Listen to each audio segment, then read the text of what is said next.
بسم الله الحمد لله والصلاة والسلام على رسول الله وعلى آله وصحبه ومن والاه رب اشرح لي صدري ويسر لي أمري واحلل عقدة من لساني يفقهوا قولي.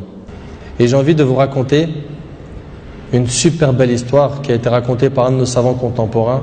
Wallahi al-azim, qu'elle est très émouvante. C'est l'histoire d'un homme qui a dit à sa femme: et si on allait manger dans un restaurant? Elle lui répondit: non, je te propose plutôt d'aller le demander à une autre femme. Moi, je ne mange pas au resto avec toi, va manger au resto avec une autre femme. Il s'étonna. Il lui dit: je t'invite à manger et tu me dis de sortir avec une autre femme? Mais comment ça? Je ne suis pas de ce genre d'homme. Et quelle femme tu parles? Et de quelle femme tu parles? Elle dit: ta mère. Imagine la scène. Ta mère, je renonce aujourd'hui à ton invitation pour que tu invites ta mère. Ça fait longtemps que tu ne l'as pas invitée à manger ou à se promener, sors donc avec ta maman. Il lui dit qu'Allah te récompense. Et il a tout de suite appelé sa mère et lui a dit: maman, prépare-toi, je vais venir te chercher en voiture et on ira manger et se promener ensemble. Sa mère ne l'a même pas cru. Sa mère ne l'a pas cru. Elle lui a dit: c'est vrai? Il lui dit: oui, par Allah.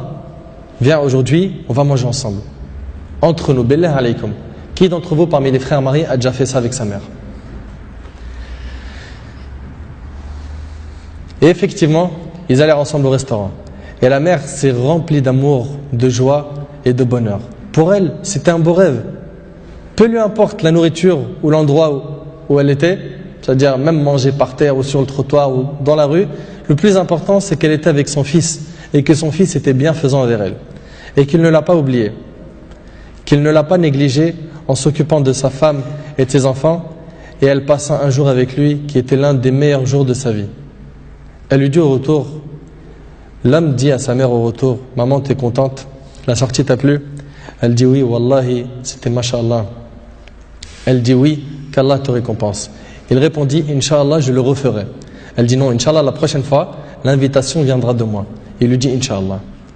Et des semaines et des mois passèrent. Le frère a été occupé, puis sa mère tomba malade et mourra. Qu'Allah lui fasse miséricorde. Son fils était très triste. Et quelques jours plus tard, il reçut une invitation au restaurant pour lui et une autre personne, et cette invitation était déjà payée. Étonné, il se demanda de qui vient cette invitation déjà payée. Il est parti alors avec son épouse au même endroit où il avait mangé avec sa mère, et là une lettre l'attendait de la part de sa mère. Il y avait écrit: mon cher fils, qu'Allah te récompense, je t'avais promis de t'inviter au même endroit pour manger, mais tu étais souvent occupé. Et maintenant je tiens ma promesse et je t'invite avec ta chère épouse, et je t'invite avec ta chère épouse, qu'Allah vous récompense.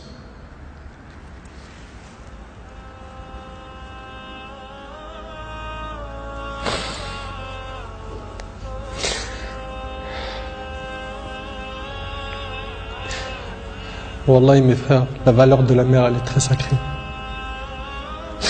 Faut pas la mettre en colère.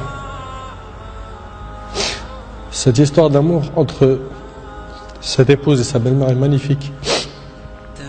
J'espère que nos frères et sœurs vont tirer des leçons de ce genre d'histoire d'amour entre les épouses et les belles-mères et d'essayer de reproduire ce qui s'est reproduit dans cette histoire. C'est qu'après le décès de la mère qu'on connaît sa valeur. Votre mère, si elle a envie, profitez, embrassez-lui ses pieds. Demandez-lui pardon pour les manquements, pour les mauvais comportements. Vous récolterez le succès, Inch'Allah.